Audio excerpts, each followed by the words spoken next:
If you want to pump your body and expand your mind, there's only one place to go. Mind Pump. Mind Pump with your hosts, Sal DiStefano, Adam Schaefer, and Justin Andrews.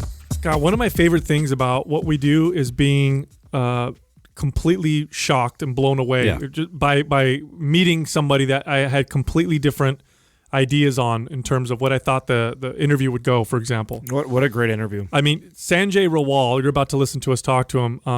He's a documentary filmmaker. He's done, directed Food Chains, Challenging Possibility. And the most recent one, the reason why we have him on the show, he directed a film called 3100 Run and Become, which is about this insane long-distance race where people literally run around a half city block in New York City for 3,100 miles over the course of, I think, 50 days. And so we thought we were going to talk all about just kind of endurance running and whatnot. And we did some of that, but boy, did this episode really surprise us. I mean, the history of this guy, he was a follower of Sri Chinmoy. And if you don't know who he is, it was a spiritual leader who, I think he was almost got the Nobel Peace Prize at one point. And through following this leader, he met Mother Teresa, Bill Pearl, Frank Zane, Pope John Paul, Desmond Tutu. I mean, you name it.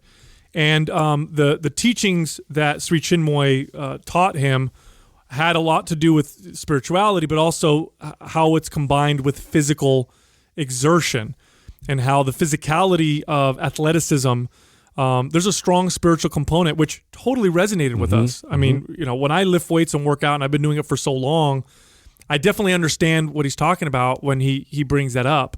And so there was a lot of really great information and just inspiring information and conversation. I was going to say inspiring, and we haven't met a whole lot of people that have really had that kind of like impact of inspiration. When you listen to his stories, it's just, you can't help it, man. You just like are compelled by what he has to say about it. Yeah, you got to check out the documentary 3100 Run and Become. It's a great documentary. It talks about some of the histories of running, the different cultures from hunter-gatherers to Native Americans, and of course to some of these races that we do in the U.S.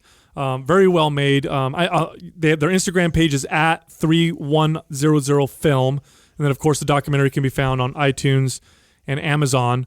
We highly suggest you check it out. We know you're gonna love this interview. Probably one of my favorite interviews I've done in a long time. That's I actually rented it on YouTube for I think $3.99 or $4.99. So you can also get it on the YouTube. So if you guys subscribe to the YouTube, you can do it that way. That's right. Now, before we get into the interview, I want to remind everybody that Maps Aesthetic is 50% off. It's still half off. You got to go to mapsfitnessproducts.com or mapsblack.com, either site, and use the code BLACK50, BLACK50 for that 50% off discount. Now, also on the site, mapsfitnessproducts.com, you can look at our other MAPS programs, and many of them, they're all designed for different goals, different athletic backgrounds or fitness backgrounds from beginner to advanced. Make sure you go check those out. And that's it, man. Again, one of my favorite interviews. We know you're going to enjoy this. Here we are interviewing Sanjay Rawal. Where'd you come from, by the way? How'd you get here? Where are you coming from? I live in Queens, but my parents live in Oakland, San Leandro. Oh, so you're close. Where I grew up, and so I just drove down here, and surprised how much less traffic there is now than 20 years ago. Really? Weirdly enough, like I used to work right by I guess it used to be called Great America. Yeah. And I would have to leave at like 7 in the morning to get there at like 9:45. It was crazy.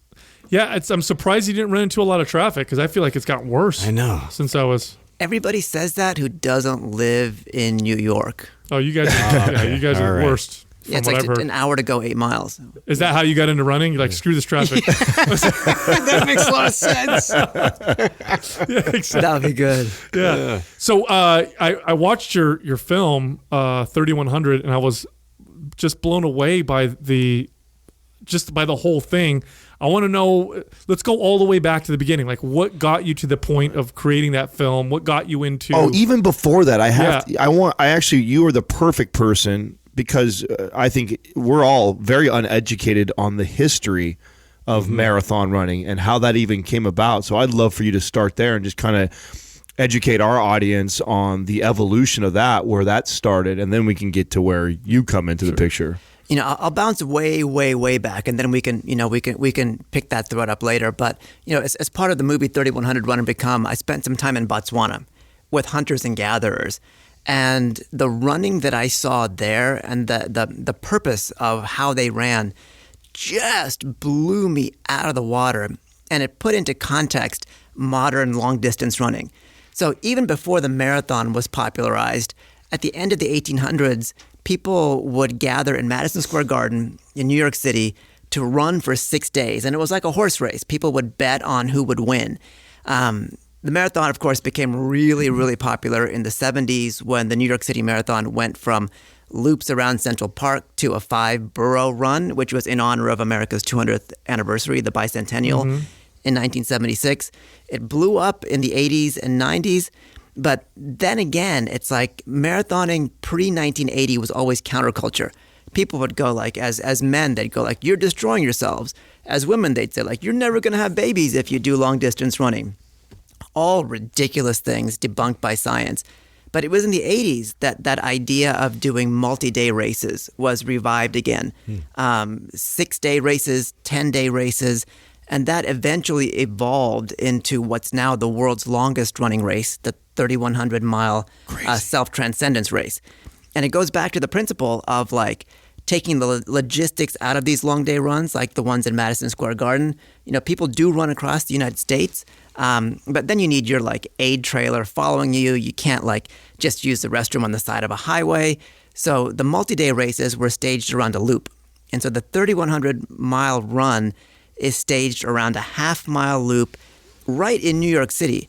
And so it requires people to do about 59 miles a day to finish within the 52-day window. It's officially the longest certified race in the world. And it's literally the same loop over and over and over again every day. The variation is that you get to change directions every day. That's it. But it's the idea of like getting into a flow state. People who've run across the United States, if you start in San Francisco, you go over the Sierras, the Wasatch, the Rocky Mountains, and then it's like you could have a headwind all the way from Denver to Columbus, Ohio. And you're worried about traffic, you're worried about food.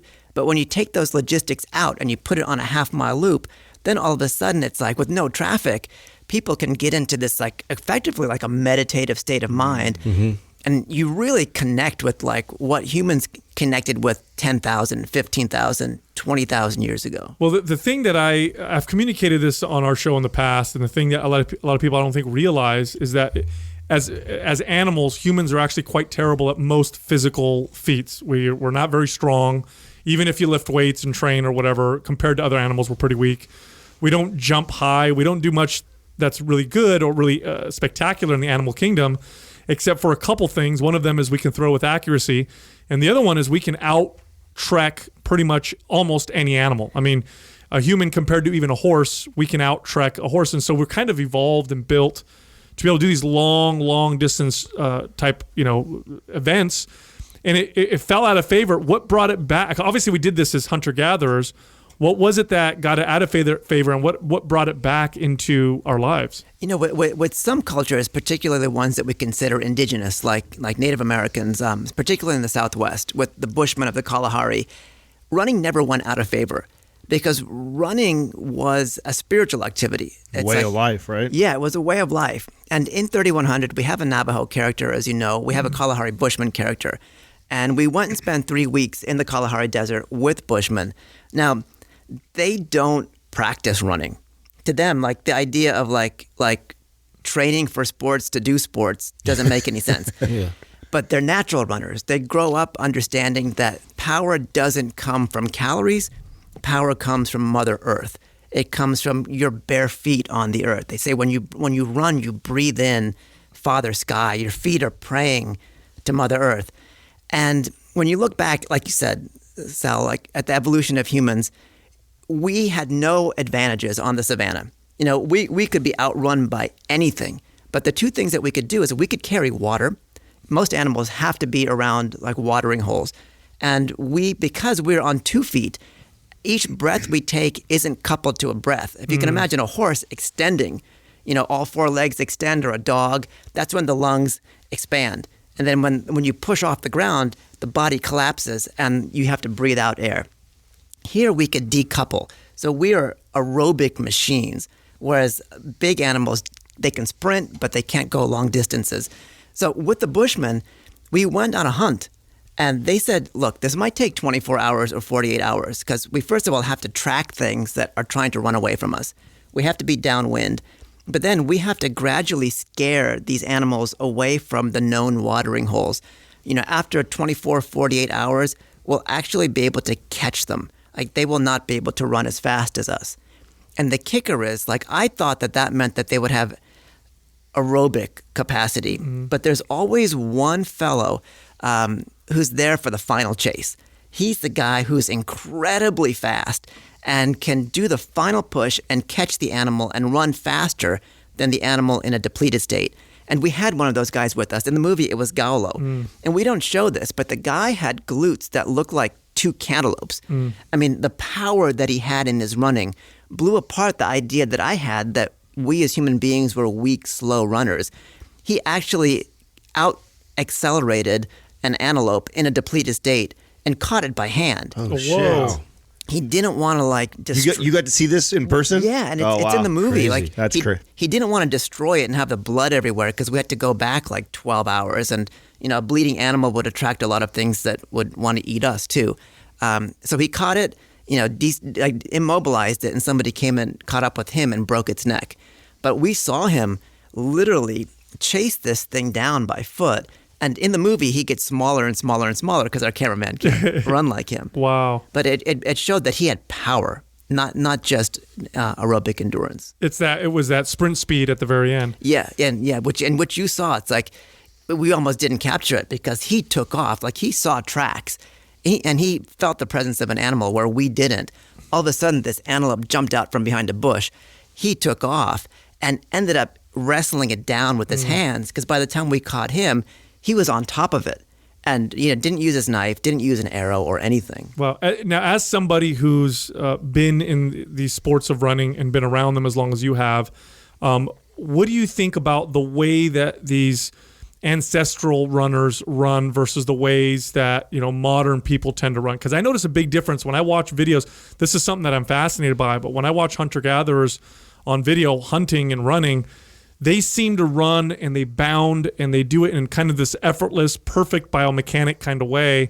When I see modern, Westerners run, it almost looks like it looks like they hadn't started running until they got into their teens and 20s versus born and then you just start running. I mean, I think this is the heart of your podcast, right? It's like, do you use athletics? Do you train to look better, to lose weight, or to become a better person? And when you look at that last idea, do you run to become a better person? All of a sudden, the training just, it radically changes. Mm-hmm. Instead of trying to train for the Boston Marathon this April, you start to think how can I run for the rest of my life? Right. How can I get something out of this the rest of my life? And I found through looking at traditional runners, they get a lot more out of it than I do. They enjoy it more. Every time they go for a workout, they wouldn't even consider it a workout. Every time our Navajo character, Sean Martin, would go for his morning run, he was fully expecting that the run was going to make him a better person, that it was going to add to his own personal transformation. It wasn't about the GPS watch. It wasn't about, logging the miles or looking at your splits or looking at if you're working out your reps and poundage and that kind of thing. It was a totally different mindset.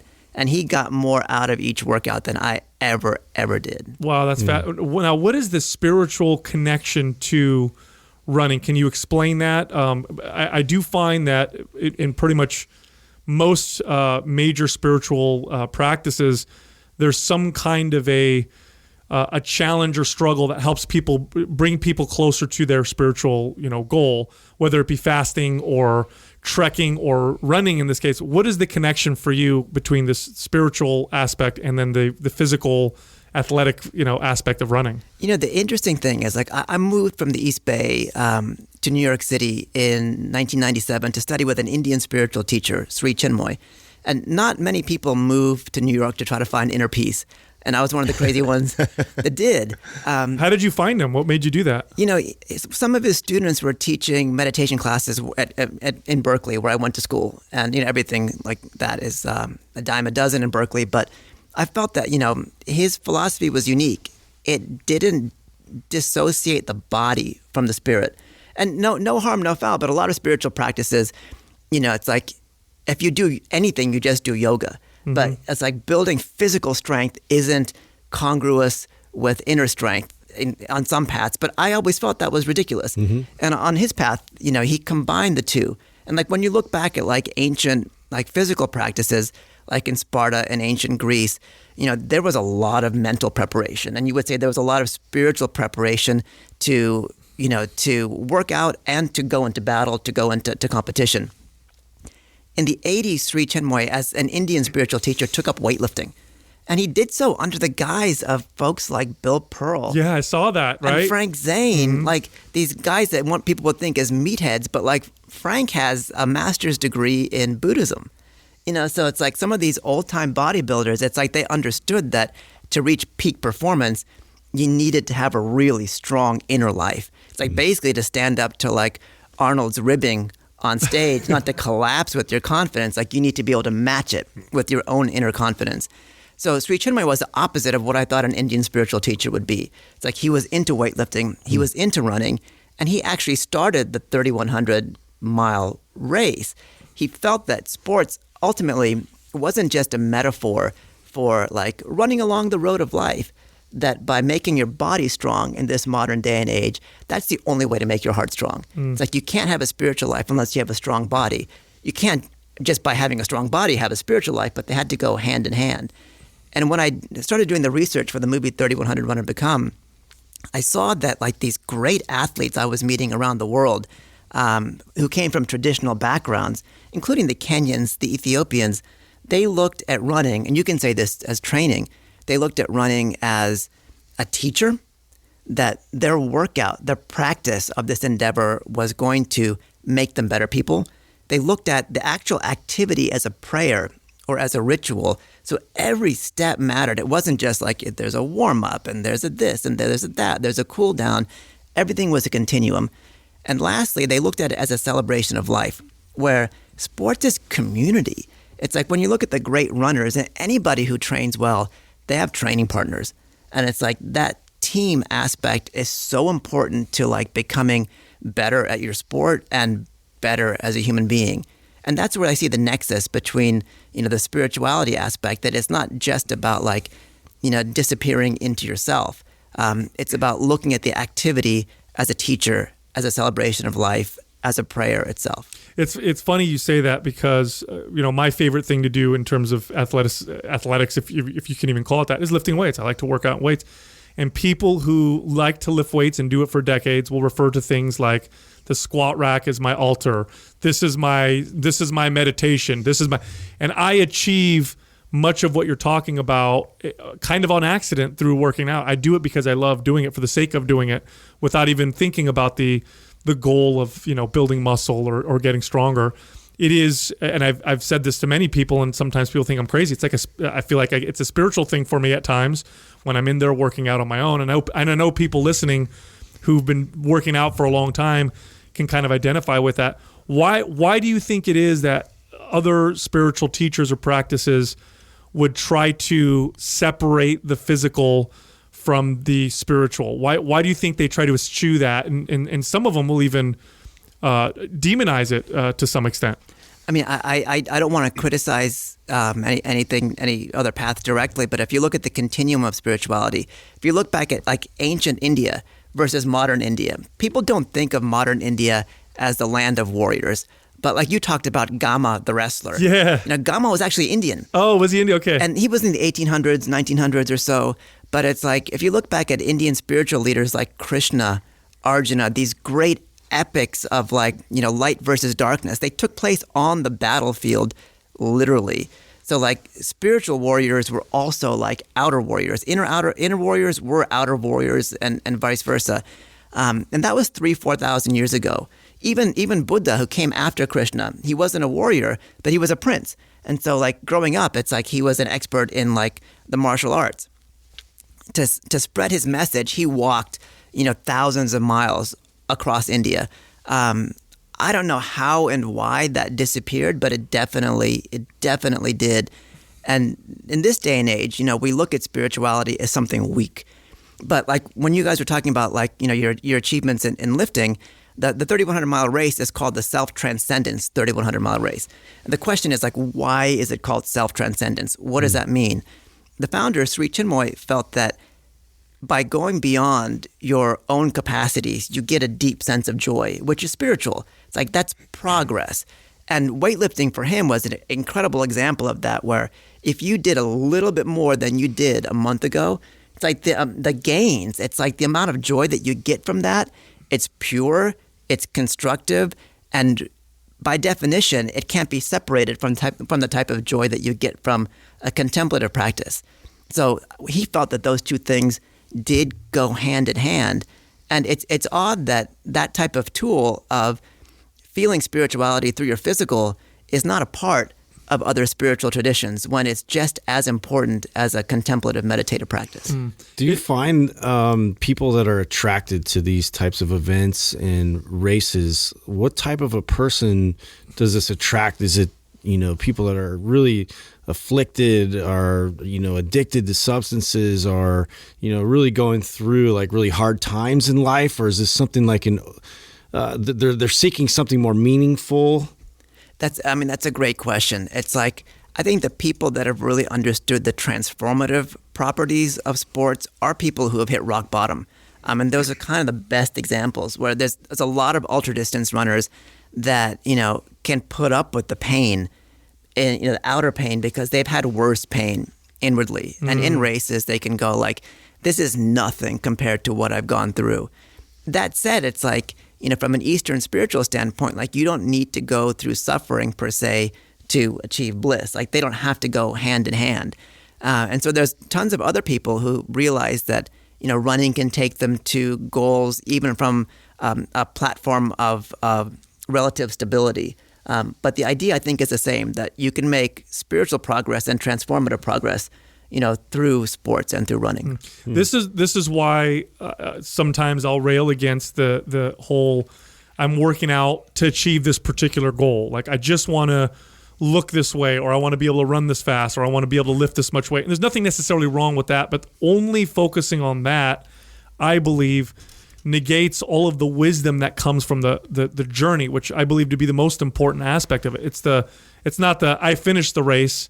It's the journey along the race that I think you gain the most. Well, you made a from. statement, Sal, where you're talking about how it's like your church or altar, and I think that you represent a minority in the weightlifting world, and we talk about this on the show a lot, which I know that you should work out because you love yourself, not because you hate your body.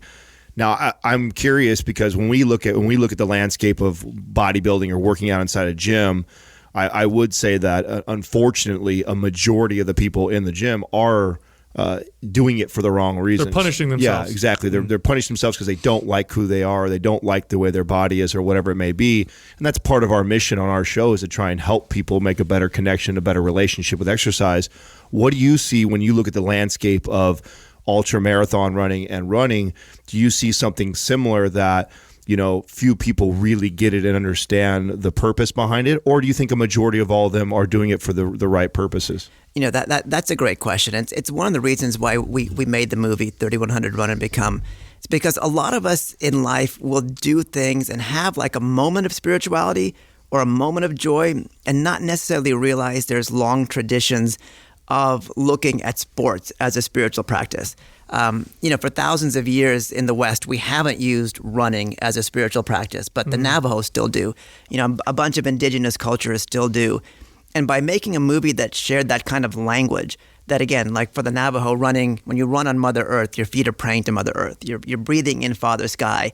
It's like giving people the kind of language of spirituality around a common physical pursuit, I think helps people not only understand the experiences that they might have had in life, but also makes them understand that there's a way to use running as a religion, that people have used it as a religion for thousands of years, and by studying those different examples, you can look at running as a different type of tool.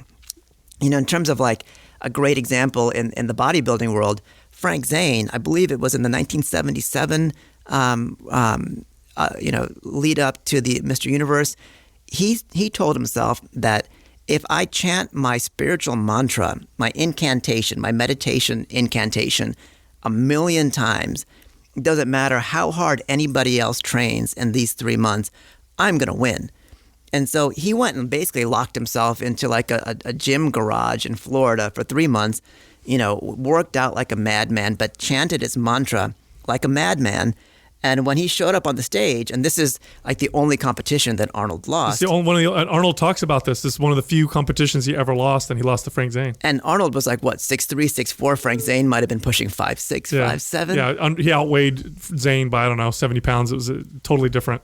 And so according to Zane, it's like the one advantage that he had over Arnold and anybody else was the power that this spiritual training brought him. Now, I can't explain it other than that, but it's like, if you look at that advantage that spirituality allowed Frank Zane to beat Arnold in his prime, you go, okay, there's something real here, and it's definitely worth exploring. Yeah, I think we've interviewed enough high-level, top-level athletes and coaches, and when you ask them what separates the best from everyone else, because at that level, when you're in the top 1% of 1%, everybody's amazing, but the people who beat everybody in that category, it's that they have that inner belief, that almost spiritual aspect of what they do. It's we can label it as confidence, but it's almost beyond that, and it's really interesting.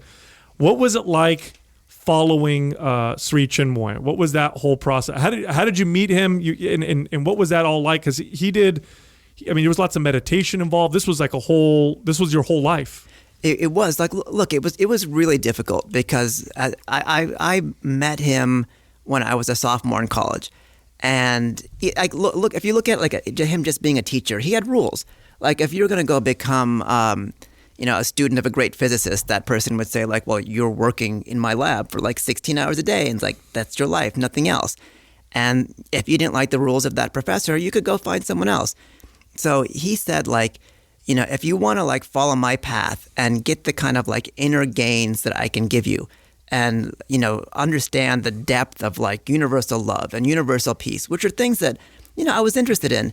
You have to do 3 things, or you have to abstain from 3 things, which are not an issue at all, in terms of life. But it's like on my path, it's built around abstinence, like no physical relationships, no drinking, no eating meat, no smoking. And so there's lots of spiritual paths where you can make a lot of progress, by doing those things. But in terms of my path, it's like my philosophy is based around progress with these rules. And as a sophomore in college, you're like a young man full of testosterone. Yeah. And it's like, I don't want to say things like in terms of like biblical terms of temptation, but it's like there are beautiful people in college and there are like no restrictions. Like you're no longer living under the roof of your parents. So I was like, let me try this for 3 months. And just like you said, Justin, like I came off a breakup, so I was like, I can be abstinent for like a month, and like I can be off meat for a month. And it's like I don't really smoke because I ran. It's like I drink once a week, and I can skip 4 weekends. And after that month, I was like, I actually feel a lot better about myself now.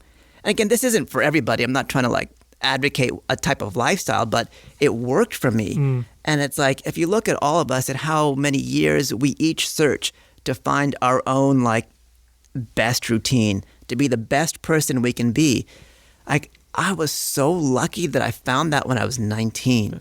I think the message of abstinence in different forms, doesn't have to be abstinence from all the things you said, but I think that message is going to get more and more popular today because we have access to more and more things, unlimited access to food, pornography, some people drugs, some people money.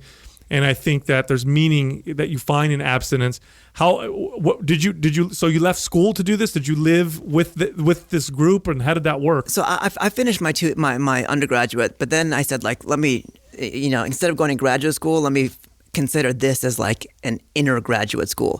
And so I moved to New York, and Sri Chinmoy lived in a rough and tumble neighborhood. We weren't living in Soho or like the West Village or someplace fancy, because his idea was like, in order to really serve the world, you have to be a part of it. So we were living in a neighborhood that was effectively not that much more like affluent than like East Oakland in the 90s. So it was rough and tumble. How did your parent, like you tell your parents, hey, mom, dad, I'm not going to go to college anymore. I'm going to go live in this neighborhood and live with this group of people? Yeah, they weren't happy because they both they both had PhDs. They were both professors and stuff like that. Yeah, you were supposed to be a doctor, right? Yeah, I was like going to be the good Indian kid or a doctor, seriously, programmer or lawyer or whatever. But, you know, in my 20s, I traveled with them. So it's like I met Mother Teresa. He was great friends with Mandela. Wow. Yeah. Oh, wow. Gorbachev. He met with Pope John Paul. Yeah. And so, like, I traveled around the world, and you go, like, how did that happen to me in my 20s? And at the same time, it's like he was really good friends with Bill Pearl. And so I got to spend a lot of time with Bill Pearl, Carl Lewis, Frank Zane, all these people that, like, you know, I was much more interested in them than the Desmond Tutus and Mandelas of the world. And after that 10 years, you know, he passed away in 2007. You know, I realized that I became a fully formed person really by virtue of him being my teacher. You know, it's like one of the most important things. It's like if you find a really good mentor, and it's like if you learn how to be obedient, and like if you have clients, for example, the worst quality I would say is like their disobedience. It's like if they're coming to you to make progress and they don't want to listen to you, you go like, what can I do for you? Right. At the same time, it's like they're lucky to have coaches like you. And if they understand that, they're going to make more progress than if they like try to read from a book. Well, so I love that you said the word obedience, because I think sometimes there's a negative connotation to that. Like, oh, you're just doing what someone says. But oftentimes when you are learning from a good mentor, someone who has integrity and has your best intentions, you need to be obedient, or you need to do what they say to experience what you need to experience to gain the wisdom. So it's like if I tell a client, do these things, and they're like, well, I don't know what it's going to do for me, but I'm going to do what you're saying. And oftentimes if people did, they would experience the benefits and the feelings, and then that became their teacher. That became what gave them their wisdom. But it took them to have that faith first, that obedience that you're talking about. You know, I did a long run with a bunch of Native Americans last March to kind of run from the Southwest to Bears Ears, like a national monument that was just stripped of its status. But a Hopi elder said, as we were beginning one day's journey, which, you know, we were running 30, 40 miles, he said, find joy through exertion. And that to me is exactly what you said. It's like, it's not mindless obedience. It's like maybe the first step is mindless obedience, but then you realize you've gotten joy from that obedience, and that it's taken you a step further by listening to your mentor or your teacher. And when this Hopi elder said, find joy through exertion, I realized like that's, for me, that's like the key to athletics. You can't just exert, but it's like if you can find happiness in that struggle, if you can find happiness in that extreme push to go beyond your boundaries, like that kind of unlocks a different sense of purpose. What do you think about how modern life aims to make everything easier and easier, and how struggle is what we're constantly trying to remove from our lives and eliminate from our lives? I mean, that's why, you know, I love running, because, you know, if you're trying to make progress, it's not a 1, 2, 3 month crash course, nor is it with your training.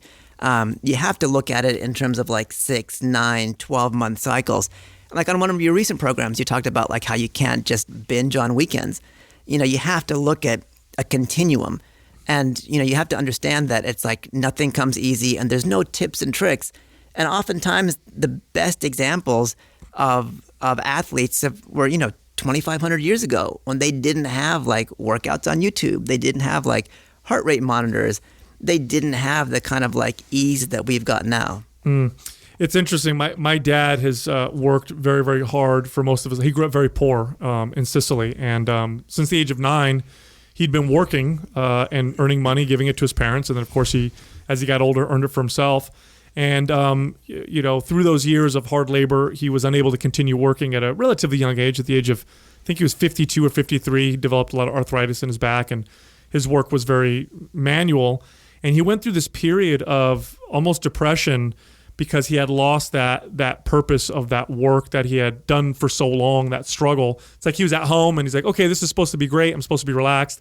After about 2 weeks, he was like, I don't know what to do. And it's funny, they show they show when people retire and lose that the life expectancy drops considerably as a result of that. So I would love to hear. I want to hear more about. I mean, you got an opportunity to meet some amazing people when you name like the Bill Pearls, Nelson Mandela. You talk about Mother Teresa. Like, who made like the biggest impact on you that you got to meet? And do you have any cool stories of what that was like? You know, to be frank, and I think this also kind of reflects how unusual Sri Chinmoy's approach was. My favorite person was Bill Pearl. You know, Sri Chinmoy once said, and this is like I'd read this before I'd even really become a student of his, that if Bill Pearl went into hospitals, he could cure people by touching them. I mean, it's hyperbole, but it's like the idea that it's like his body and physique, and you know, people of that caliber, they're so imbued with what in India we call prana, life energy. Like there's a life force, and the Greeks and ancient Spartans talked about this too. It's like when the body gets close to the ideal of perfection, it develops this kind of magnetic spirit around it. You can call it confidence, but it's like another like engine of energy. And like when I first met him, even though he's like 5'8", 5'9", he might have been 70 years old, still working out every morning at 3 a.m. in his famous barn in Oregon. And it's like I was at this weightlifting exhibition, and I was like kind of a helper in backstage. I came around a corner, and I slammed right into him. And he was like it's like hitting an elephant. If you're like a dog, the elephant's just going to look down on you and go like, "Are you okay?" And he said that to me. He's like, "Are you okay?" It's like it was like hitting a brick wall. But the weird thing, and this sounds like woo-woo, but as I walked away, it's like I felt this like magnetism. Transfer of energy. Yeah, and I was just like, oh my God, like this guy has something incredible. And I went and interviewed him for like a 28-minute film I did on Sri Chinmoy's weightlifting called Challenging Impossibility. I spent 3 or 4 hours with him, and I wouldn't have thought that someone so like outwardly powerful was also as in touch with his emotions and confident enough to express these emotions that you don't think of like as masculinity, of like aggressiveness. But again, it's like looking at an elephant. Like an elephant walking through a market does not care what you think of it. It's like it'll do what it wants to, and it's like you're going to live with it. And when I saw how, you know, like people like him and Frank Zane that were at the peak of testosterone, the peak of like physical development, that they were also incredibly in touch with their hearts. I realized like there is a way to like have an incredibly balanced life where you can have like the most focused, aggressive physical pursuit and not neglect the idea of like being happy. You make films now, and they seem to come from something inside of you, like your purpose. How did you figure this out for yourself? How did you figure out that this was your purpose to do this? It's kind of you to put it in that context. I think I came into it by accident.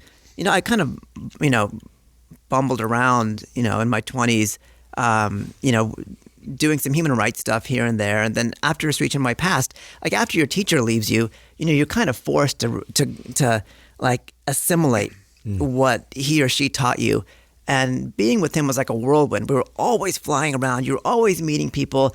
And I never really like had the time or the presence in my 20s to sit back and go like, oh my God, I just spent an afternoon with Desmond Tutu. Oh my God, we just met Mother Teresa. It was just like, oh, that's cool. Like, who's next? So it was in my 30s, I stepped back and said like, you know, I've had so many opportunities to come in contact with stories that I think a lot of people haven't heard. And like maybe I can be of service to people by telling stories that are inspirational. That, I mean, there's plenty of great stories that talk about like the difficulties of human life and like the unusual aspects of like war or culture. But I had the opportunity to like approach life just through the lens of inspiration. And we all know the importance of like being inspired. And so I figured like I could make movies like that. So my first movies were on surfing, on weightlifting. Then I did one on farm workers, which again was about this small group of farm workers that were like fighting Walmart, fighting these gigantic corporations and overcoming them just through their discipline and through their inner focus on like a goal. And then I made 3100 Run and Become, which I felt kind of combined everything. As you know, there's a human rights aspect because the Kalahari Bushmen, as one of the most ancient cultures in the world, are, the victims of a genocide. Like the government in Botswana does not want them to exist. They do not want them to hunt and gather and to require thousands of acres to live on because the land which they're living on now, it's been discovered, has a ton of mineral potential. And so it's terrible, right? terrible. The government told them, you can't hunt anymore, but don't worry, we'll just give you guys rations, literally becoming dependent on government, which is unbelievable. It's the same thing that happened here. It's like when Native Americans were pushed to reservations, they were moved off their ancestral hunting grounds where they ran and they hunted. And some were agriculturalists, but the first thing that happened was they were separated from their food. And so the government said, like, we will give you food as part of treaties. It's flour, it's sugar, it's coffee, it's alcohol, it's oil, bad oils. And so that's how the modern food system rose, because corporate entities realized that people were becoming addicted on the reservations to these effectively military rations. And that's how the food industrial complex got built here. But in Botswana, it's the same way. They say, like, if we see you hunting, we have the right to shoot you and to kill you as a way to really deter these ancient practices. Insane. Now, speaking about the food, I have a question. Just it's interesting to me that a lot of what we're talking about is evolved from these hunter-gatherer type tribes, and that's where this all first stemmed from. And they're hunting animals. What is the purpose of abstaining from meat, and why is that a common practice now? And I have friends like Rich Roll, I know he's a vegan. I'm assuming you are. I think you mentioned that too. Like, what is the purpose of being vegan if it evolved from something where we're chasing down meat and killing it? I look at this as two ways. Like, one from the more esoteric side of things. Like, if you are trying to lead a really calm life, and especially at the beginning, where you kind of need to take advantage of like every tip and every trick. And this isn't accurate for everybody, but as a kind of common starting place for spirituality, like when you eat things that are aggressive, like animals, you imbue those qualities in you, which can be incredibly effective for sports. So I'm not saying this is like any hard and fast rule. I'm going to start eating some lion meat pretty soon. There you go. You're selling me on it. There you go. It's going to go over well, Sal. Sorry. But it was like some athletes in the old days, it's like before their competitions, they would eat a heart. Yeah. And it's like, it's not just for the nutrition, it's for like, the feeling you get from eating something's hard. Like you imbue that quality. And again, I'm not judging, but when you're trying to spend long hours, in contemplation, it's like when you're eating a softer diet, like vegetables. Interesting. It's adequate for that. And so I don't come at it from, I hate to say this, but I don't come at it from an environmental standpoint. I don't come at it from like, this is the way to live as humans. It's like, it depends on what activity you do. If you're like digging ditches all day, especially in the 70s and 80s when there wasn't like sources of vegan protein, it's like if you weren't eating meat, you could not do your job. But then again, it's like Bill Pearl became a vegetarian, I think, in 1956. Yeah, he was a bodybuilder vegan. I didn't know that. Yeah. Oh, wow. That's interesting. Now, was he pure vegan or was he? He was a vegetarian. Like so he ate dairy. Yeah, and if you have conversations with him now, like he will not stop eating cheese. He will not stop eating milk because it's not about environment for him.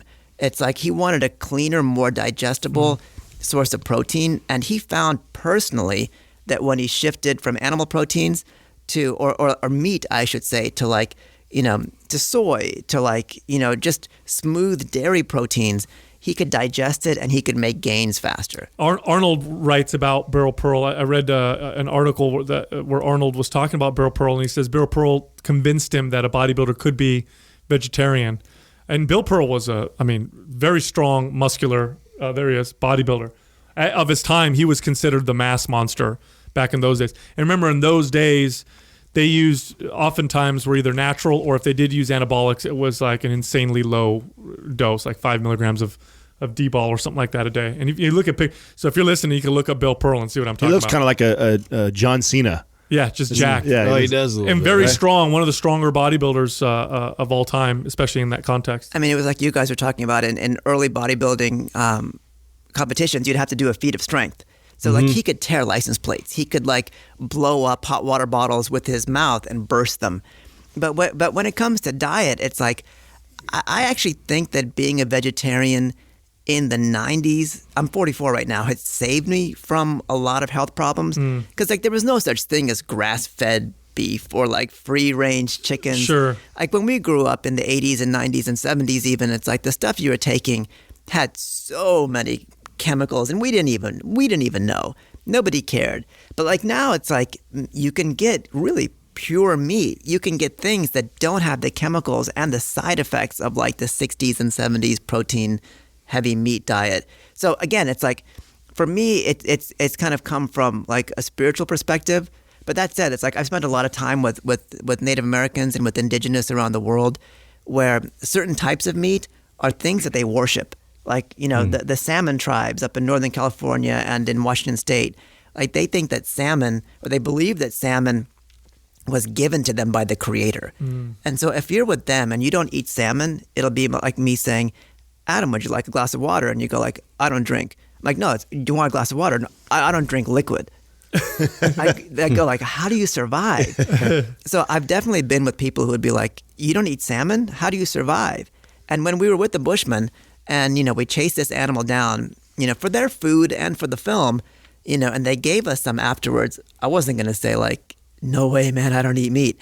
It's like there was a spiritual aspect of that exchange. Right. And so like I don't have the capacity myself to like, you know, make every single meal spiritually focused. And I find it easier with my lack of discipline and consciousness that if I eat vegetarian, I'm able to keep that kind of like spiritual balance. But I know plenty of people historically, spiritual giants like Jesus ate meat. You know, so it's like there's no one size fits all. I firmly believe respecting and valuing your food, and even if it comes in the form of spirituality, is far better than what most people do with food, which is it is not only just an afterthought. It's just I'm eating this for taste, and there's literally no value, no respect given to their food. So when you see people who look at food as something that is either spiritual or something to respect, the quality of food that they eat, and they put thought into it. That's the thing. Most people put zero thought into what goes into their mouth. I wanted to ask you about the current health of the Bushmen now, because I know in America, Native Americans now suffer some of the worst rates of diabetes, and maybe one of the theories is that they were hunter gatherers for so long that and then we switched them to this heavy grain, sugar, and alcohol, Western diet. And I think it's like in some tribes, it's like 50 or 60 or even higher percent have diabetes. Are the Bushmen suffering from terrible health now as well? This is the difficult thing, I think, about where we are in terms of diet. Like, diet is so based on your genetics. I mean, if you think about Darwin and like the adaptation and survival of the fittest, if you could not eat the foods that were around you, you were dead. Like if you were born as an Inuit tribes person up in Alaska and you couldn't like digest and process heavy amounts of fat, you were dead. I'm from East India. My dad's from the north. My mom is from the south. So at least I know the two places in the world where I'm from. I've done research on the way their diet was 150, 200 years ago. And it's so different from how I eat now. But it's where my genes are from. And for people that come from a European background, you don't always know whether you're 100% Sicilian, whether you're half Irish, half German. But until we know the basis of where our genetics come from, we're just guessing. Yeah. At the same time, like in this day and age, if you cannot survive on a McDonald's high sugar diet for the first 12 years of your life, you're dead, right? Because that's all we eat as kids. Like that's what you're attracted to. And at the same time, like none of us are eating that ancestral diet. We're all eating from supermarkets. We're all eating the same stuff, and we have no idea if it's something that we're evolutionarily adapted to or not. And so, like you said, with the Native Americans, when they started getting diets that were so foreign to how their bodies and their physical genetics evolved over tens of thousands of years, there were certain things that their physical bodies had incredibly bad reactions to, like super high starch. When we were with the Bushmen, I did not see them eating any carbohydrate at all. It's like they were eating stuff that was basically all from an animal. They were chewing on roots, mainly to absorb the water that was in roots. They didn't have cassava. Even things like cassava all came from the New World. But they were subsisting mainly on calories that they were getting from fat and protein, and like these things that we don't think anybody can survive on. It's like a full-time keto diet, but like you guys have discussed, it's like they were genetically and evolutionary evolved to like do well on a keto diet. But if they got a whole bunch of carbohydrates, which they're getting right now, body goes bonkers. Are you seeing obesity grow like crazy there? Yeah. Oh, obesity, diabetes, all the things that come from a diet that your body is not genetically adapted to. So when I first heard about this race, and I immediately thought, we had Joe DeCina on the show. Yeah. Right. Great storyteller. Had all these like incredible races he was bringing up. And one of them that caught our attention was this 1,000-day race out in Japan. I wanted you to talk about that and kind of, the similarities maybe between that and the 3,100. So this is crazy. I'm really glad you brought this up. In a nutshell, once a generation, this small sect of Japanese monks in the highlands of Kyoto, in this mountainous, forested region, they'll pick one aspirant to do 1,000 days of trekking. They're dressed in these robes. They look like Star Wars. It's like bamboo sandals, these long staffs, long. You do listen to the show. Bamboo hats. Yeah. I love it. So they have to do. People can put their math hat on. They have to split the 1,000 days into 10 100-day chunks, and those 1,000 days are spread out over 7 or 8 years. So every year you do 100 or 200 days of trekking. Each day in each cycle has a set number of miles. So the first few cycles are 11.5 miles a day. But by the time you get to the last one, it's 56 miles per day. Ugh. This is the kicker, though. If you don't complete your daily mileage on any single day, you have to take your life. Oh my! Yeah. No big deal. No big deal. They strap a knife to them, to their body, right? You have a choice between a knife or stringing yourself up on a tree. Wow. In the last 150 years, nobody has taken their life because they're a lot more selective on who they choose to do it. But the idea is that if you're not ready for this at the starting line, you're going to have problems. And that's like the 3,100. It's like they say, like, how can you do 3,100 miles? How can you do 60 miles a day? Like, what about all the problems you're going to have? If you're not ready for that, by the time you toe the line, you're toast. And I think that's the similarity. It's the idea of really understanding that everything that's in front of you can be a problem, and every day can be the worst day of your life, or in the case of the Japanese, the last day of your life. Yeah. Unless you understand that problems are only problems if you make them into those.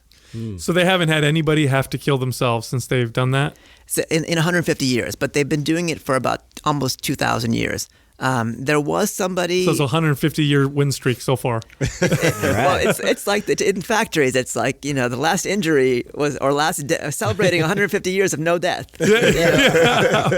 Wow, you must be very motivated to finish that the whole time. Well, like he said, we evolved and we got smarter. We stopped even attempting the race unless we had done some prerequisites right before. Make sure you could even finish a race. What are some of the commonalities you find in people that are drawn to these kinds of feats of athleticism? Like, what do you see in common with the people that tend to do this?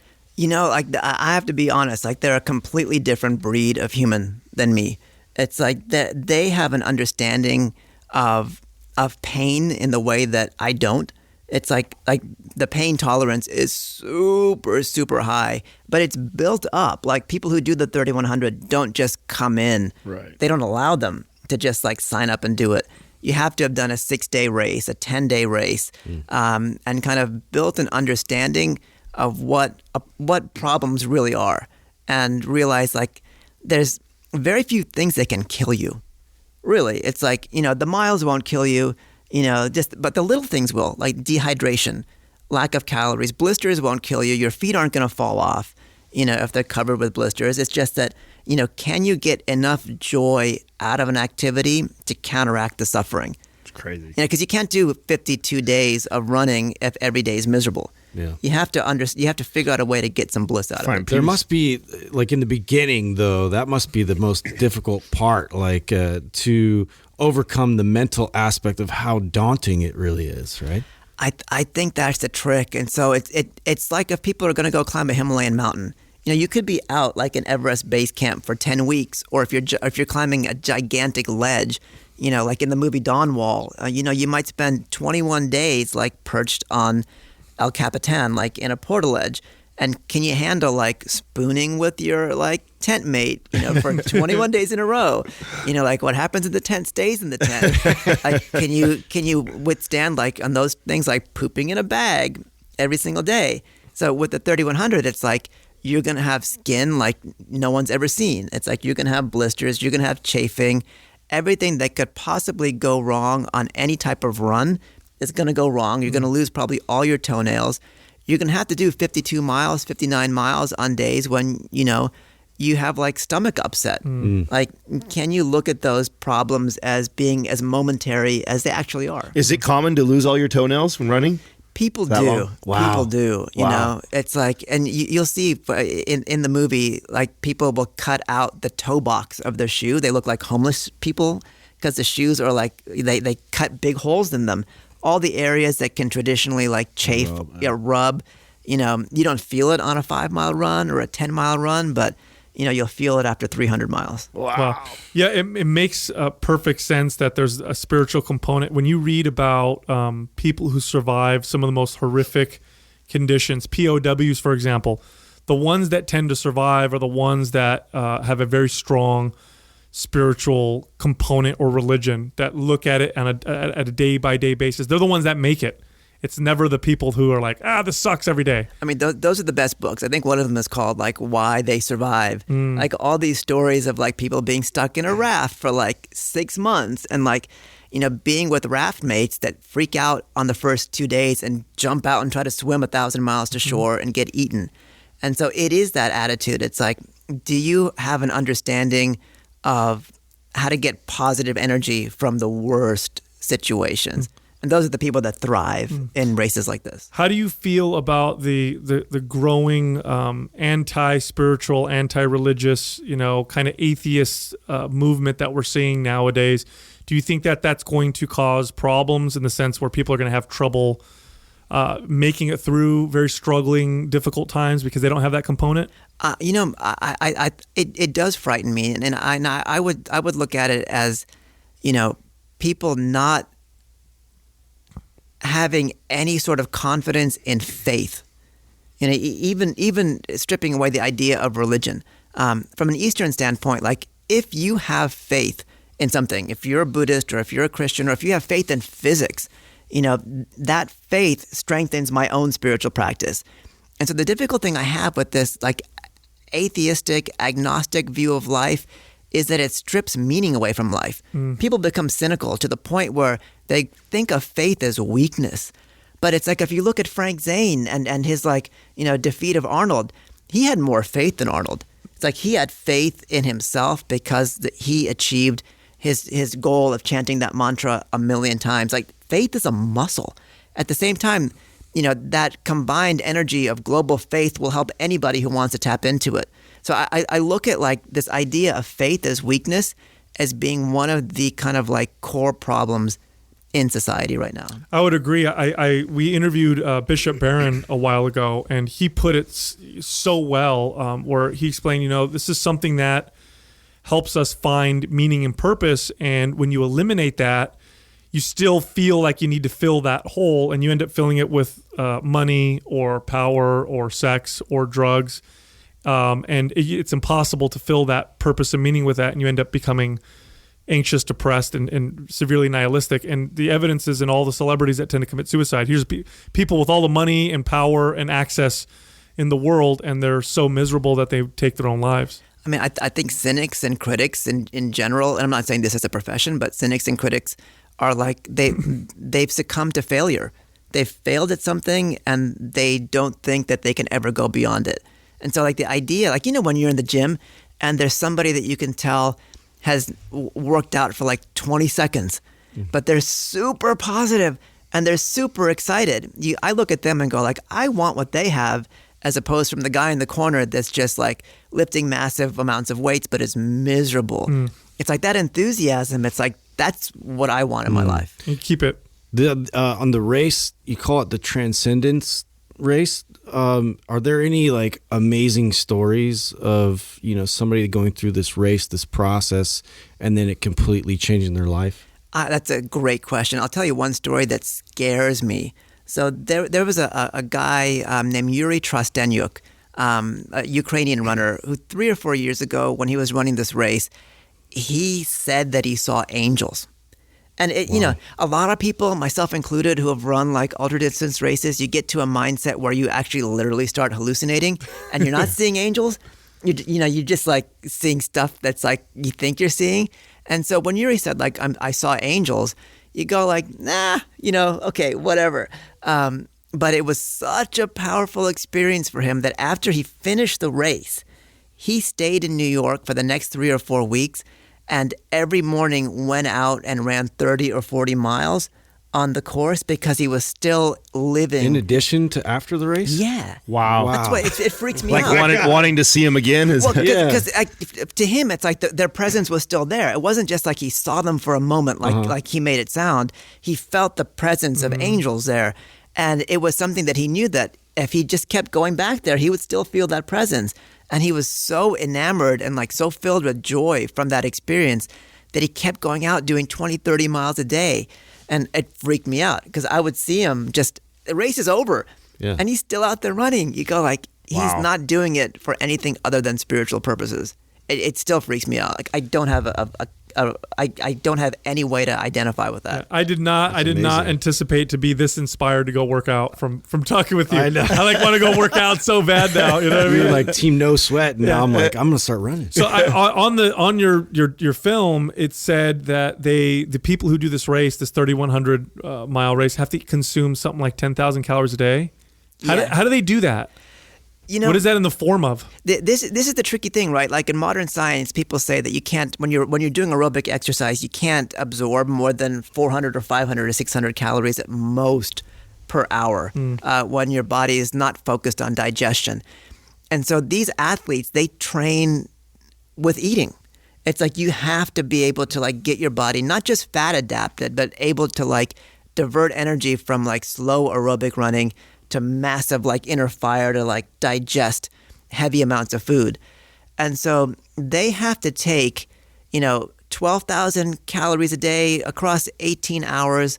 That's about 650, 660 calories per hour, which is... That's crazy. Yeah, I mean, that's What are they eating? So got to be a lot of fluid, obviously. There's a lot of fluid. There's a full-time kitchen there that's providing a few meals a day, but they're constantly providing food in like Dixie cups. And so it'll be like, here's an 8-ounce shot basically of zucchini soup, but that probably has 300 calories from fat. Oh, wow. And so the difficult thing with this race is that you have to come into the 3,100 like with a high BMI, like in terms of like body fat even. You got to have that energy store on you. Because they say the first 3 weeks of the race, you're burning fat. And then after those first 3 weeks, you're pretty much down to, 4 or 5% body fat.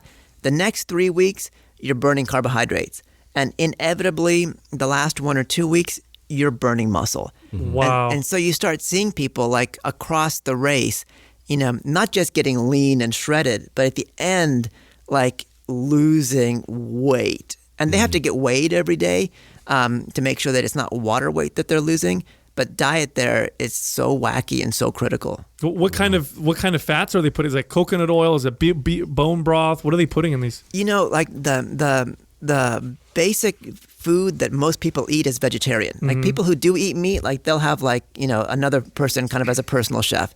But in this one kitchen that provides the race, it's all super clean burning avocados, coconut oil, ghee, clarified butter, a lot of easy to digest sources of protein. But everybody's on their own diet. Like some people will say like no tofu, no wheat, no gluten, no this, no that. But people tend to eat, I would say 60 to 70% of their calories from fat, probably 20 to 30 from carbohydrates, and maybe 10 to 15% from protein at most. But then again, it's like if you're taking 12,000 calories, It's still a lot of protein. yeah, you're looking at 300 grams of protein if you're looking at 10%. Wow. And when you're trying to consume that many calories, it only makes sense that you're going to be consuming a lot of fat because it's dense. Otherwise, you have to consume a lot of volume. And at the same time, like your metabolism is churning so heavily 24 hours a day that most people find that if they want to try to get 5 solid hours of sleep, they have to eat about 2,500, 3,000 calories right before bed.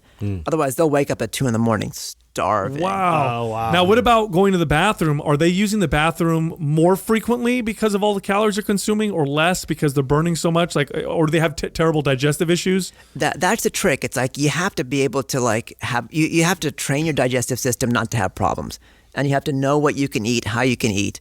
There's porta potties up there, but the difficult thing is the combination of fluid and eating, because you have to be drinking. And I mean, New York City in the summer gets to be 95, 100 That's the degrees. other thing. This is done in the summertime. Yeah. It's crazy. It's crazy. And with humidity, the real feel is like 104, 110 degrees. Yeah. And so it's like you're not only taking 600 calories per hour, but you have to drink probably a quart of fluids. And like, imagine that in your gut. So that's a tricky thing. The first couple of days for any runner are you're plagued. Yeah, you're plagued with every single issue you can possibly think of. Well, and sleep-wise, how are they sleeping more than the typical 8 hours? They're between anywhere between 4.5 and 6 hours. So why so little? It's like I've found this through doing 6-day races that when you go to sleep at night in those races, it feels like you're laying in a bag of broken glass. Oh, man. And you realize you recover through circulation. Like your recovery. Oh, so you feel all the pain because you stop. Yeah, you feel pain everywhere. And so the first couple of hours every morning on the course, everybody is doing a long extended warm up, but they're only taking 10 and 15-minute breaks during the day. It's like your mind doesn't need sleep.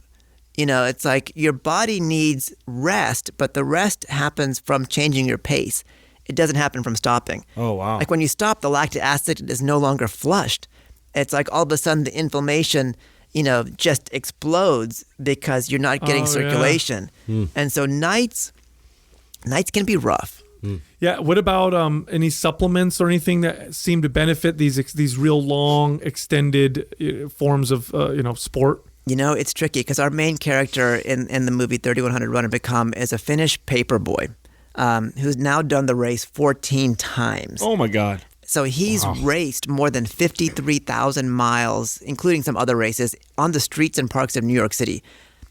He says water is boring. So if it's up to him, he would drink Coke and Fanta all day long. If it was up to him, he would eat cheesecake. Again, high fat, high carbohydrate. He would eat cheesecake and pizza all day long, and he does. And he says, he takes vitamins, but he takes about 1,000 milligrams of calcium, 500 milligrams of magnesium, and that's it. He says, for him, the nutrition doesn't mean anything, whereas other runners are taking 50, 60 different types of things. But for him, he says, if you don't have the mindset, none of the nutrition is going to help. At the end, it's calories in, because your body That's the most important thing. That's the priority. And it's burning at such a high rate that it's calories in, a basic spectrum of vitamins, but it's much more about being adapted to what you're eating and what you have and don't have than trying to fix it with supplements. You said you've done quite a few of these long 6-day races yourself. I've done a handful. I've had enough experience of the pain.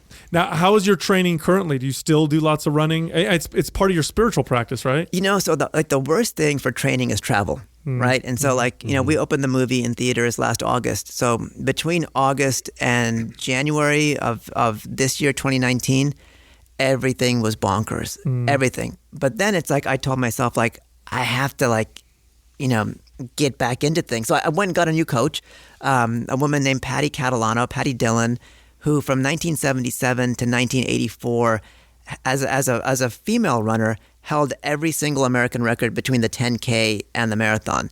She was Nike's first sponsored athlete, but nobody knows about her because until the 1984 Olympics, there wasn't a medaling event for women above 3,000 meters, which is slightly less than 2 miles. I mean, the men had, the 5K, the 10K, the marathon, but people felt that if women ran long distances, they would never be able to give birth. And all these absolutely ludicrous, theories. And what's crazy too is when you look at sports, in many categories, men will outperform women, but when it comes to distance sports, the longer the distance becomes, the more equal that we become. And in fact, in some cases, some people argue that women are actually better because of their ability to store more body fat. So in the 3100, and actually people also feel that women run with a deeper sense of community. And so people looked at the Boston Marathon in 2018. That was, 25 degrees at the starting line, freezing rain. Everybody in good shape, was hypothermic because they've got no body fat. A lot of the elite men dropped out, but like most of the elite women didn't. And the winner, Des Linden, actually stopped to help a training partner, adjust something during the race. And so people say like, the women weren't necessarily running with the same kind of like single-minded focus on their race. They were running with this idea that they were like a pack. I'm not going to like put it in a derivative term, but like a pack of lionesses, all like feeding off of each other. And at the end, one would push to like win or to like make the kill.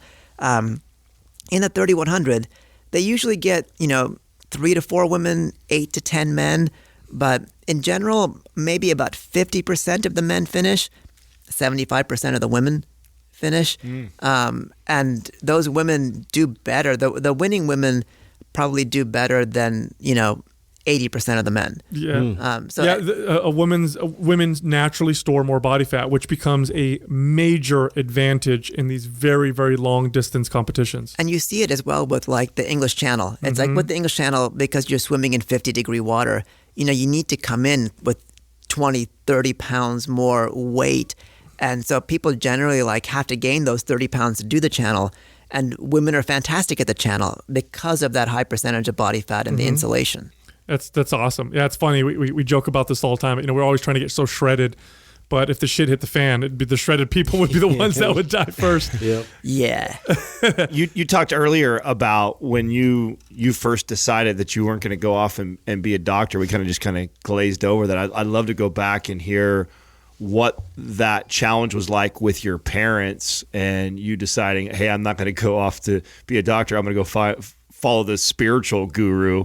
I mean, what happened with you and your parents, and how did they ever come full circle? How do they feel now? Like, my parents, they're great. They definitely have come full circle, but they got a lot of crap from my relatives in India who said like, why are you living in America if you're going to go follow an Indian spiritual teacher? Like, why aren't you making money? Yeah. Why aren't you like having a big family and all these things that we think of as the American dream?